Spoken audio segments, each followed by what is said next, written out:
बिस्मिल्लाहिर्रहमानिर्रहीम। अस्सलाम वालेकुम बच्चों, कैसे हो आप सब। उम्मीद करती हूँ कि खैर व आफियत से होंगे और दुआ है कि अल्लाह पाक आप सबको अपनी हिफ्ज़ व अमान में रखे। बेटा, आज हम नसू और सलीम की गुफ्तगू का मुसन्निफ़ का तारुफ़ करने जा रहे हैं। मुसन्निफ़ का नाम है डिप्टी नज़ीर अहमद। ठीक है, आपकी जो पैदाइश है वो डिप्टी नज़ीर अहमद जो हैं 7 दिसंबर 1831 में ज़िला बजनूर में पैदा हुए। ठीक है, आपके वालिद का नाम मौलवी सादत अली था। आपकी तालीम व तदरीस पर आते हैं। 9 बरस की उम्र तक वालिद से अरबी और फ़ारसी की तालीम हासिल की। बेटा, यहाँ पे से और अरबी अलग नहीं हो पाए, से और अरबी को आप अलग कर लीजिएगा। ठीक है, इसके बाद मौलवी नसरुल्लाह से 5 साल तक अरबी, फ़ारसी, फ़लसफ़ा, नहव और मंतक की तालीम हासिल करते रहे। इसके बाद जब आपकी उम्र 14 साल की हुई तो आप दिल्ली के औरंगाबाद मदरसे में आ गए, जहां मौलवी अब्दुल खालिक के शागिर्द हुए और वहीं पे आप मस्जिद में ही रहने लगे। इसके बाद बेटा आपने दिल्ली कॉलेज में दाखिला लिया। यहाँ उन्हें वजीफ़ा भी मिल गया। वहाँ से 8 साल के बाद फारग तहसील होने पर 1854 यानी 1854 में कुंजा ज़िला गुजरात के एक स्कूल में मुदर्रिस मुंतखब हुए।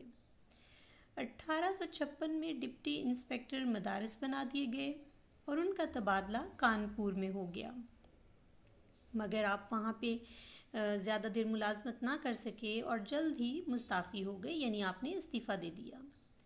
1857 यानी 1857 के हंगामे में एक अंग्रेज़ औरत की जान बचाने के सिले में डिप्टी इंस्पेक्टर मदारिस इलाहाबाद मुकर्रर हो गए।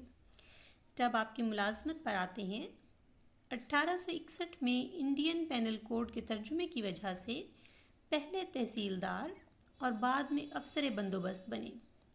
सालारे जंग के एमा पर अंग्रेज़ी मुलाजमत को छोड़ दिया और फिर उसके बाद हैदराबाद दक्कन की मुलाजमत इख्तियार कर ली, जहां आपका काम दफातर का मुआयना करना था और उनकी कारकर्दगी की रिपोर्ट पेश करना था। इस दौरान निज़ामे दक्कन के बच्चों को पढ़ाने का काम भी आप करते रहे। एक अरसा तक वहां आप खिदमात अंजाम देते रहे।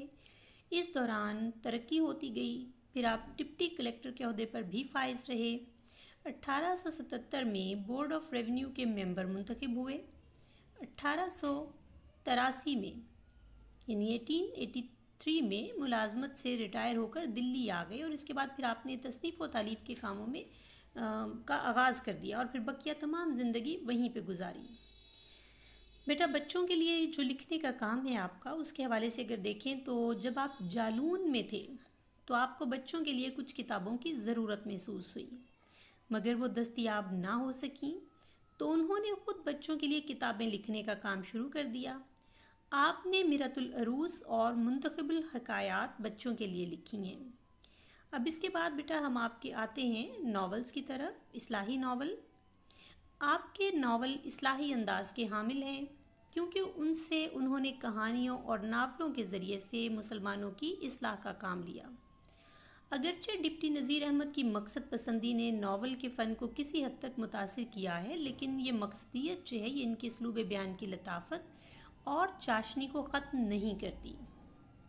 आपकी जो इसलूब बयान की खूबियाँ हैं उनमें देखें कि आपने बेटा जिस ज़ुबान में नावल लिखे हैं वो इल्मी भी हैं और अवामी भी। माशरती लताफ़तों के इस्तेमाल का उन्हें मलिका हासिल है, यानी बहुत महारत रखते हैं। बिलखसूस औरतों की मखसूस ज़ुबान, मुहावरों और मुकालमों के वो उस्ताद माने जाते हैं। अपने नावलों में उन्होंने सादा सलीस और कौसर तस्नीम में धुली हुई दिल्ली की ज़ुबान, मुहावरा और रोज़मर्रा का इस्तेमाल किया है। आपका इसलूब बयान दिलचस्प, जानदार और शगुफ्ता है। उर्दू नस्र की तरक्की में उनका ये हिस्सा नाकाबिल फरामोश है।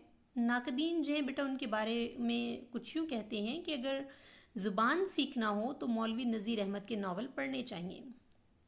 बेटा, इसके बाद आपकी तसानीफ़ के हवाले से अगर हम देखें तो नज़ीर अहमद दहलवी जो हैं उनका शुमार उर्दू के अरकान खमसा में होता है। अरकान खमसा कौन से हैं, उनमें आपके सामने आप देख रहे हैं स्क्रीन पे कि उनके नाम लिखे हुए हैं। अल्ताफ़ हुसैन हाली, शिबली नुमानी, मोहम्मद हुसैन आज़ाद, नज़ीर अहमद दहलवी और सर सैयद अहमद ख़ान। आप उर्दू के पहले नावल निगार हैं। आपके नावलों में मिरतुल अरूस ये बहुत अहमियत का हामिल है। जब ये शाया हुआ था तो हुकूमत ने 1000 रुपये इनाम से भी नवाजा था। इसके साथ बिनातुन नाश, तौबातुन नसू, इसका जो तर्जुमा था बेटा वो सर विलियम मेवर के दिबाचे के साथ शाया हुआ था। फसाना मुब्तला, इब्नुल वक्त, इब्नुल वक्त जो है ये इसमें मगरबी तहजीब व तमद्दुन पर की नकाली पर तंज किया गया है।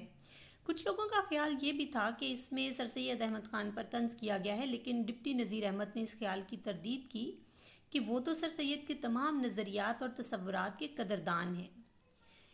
इसके बाद अयामी और रुयाए सादिका ज़्यादा अहम है।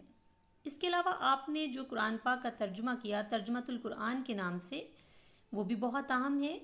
कानून इनकम टैक्स और कानून शहादत भी आपके अहम काम हैं। आपके एजाज़ात में देखा जाए तो आपको अदबी और मगरबी खिदमात के सिले में बरतानवी हुकूमत की तरफ से शम्सुल उलमा का खिताब मिला। रियासत हैदराबाद की तरफ से उन्हें गयूर जंग का खिताब दिया गया जो उन्होंने कबूल ना किया। वफ़ात के बारे में देखें तो आखिरी उम्र में आप पर फालिज का हमला हुआ और आप 3 मई 1912 यानी 3 मई 1912 में वफ़ात पा गए। बेटा इसमें जो अहम बातें हैं आपने उनको अंडरलाइन करना है, उनको अच्छी तरह से याद करना है। इसमें से आपको पता है कि कसीरुल इंतखाबी सवालात बनकर आते हैं। बेटा इसमें कुछ चीज़ें ज़ायद होंगी जो कि आपकी किताब में जिनका जिक्र नहीं होगा, लेकिन आपने उनको नज़रअंदाज नहीं करना। वो अगर आपको बताई जा रही हैं तो इसका मतलब कि कभी भी इस तरह के भी सवाल आ जाते हैं जो कि इनसे मुतल्लिका होते हैं लेकिन किताब में उनका जिक्र नहीं होता। तो आपने बेटा इनको नज़रअंदाज नहीं करना, इसको अच्छी तरह से याद करना है, ठीक है।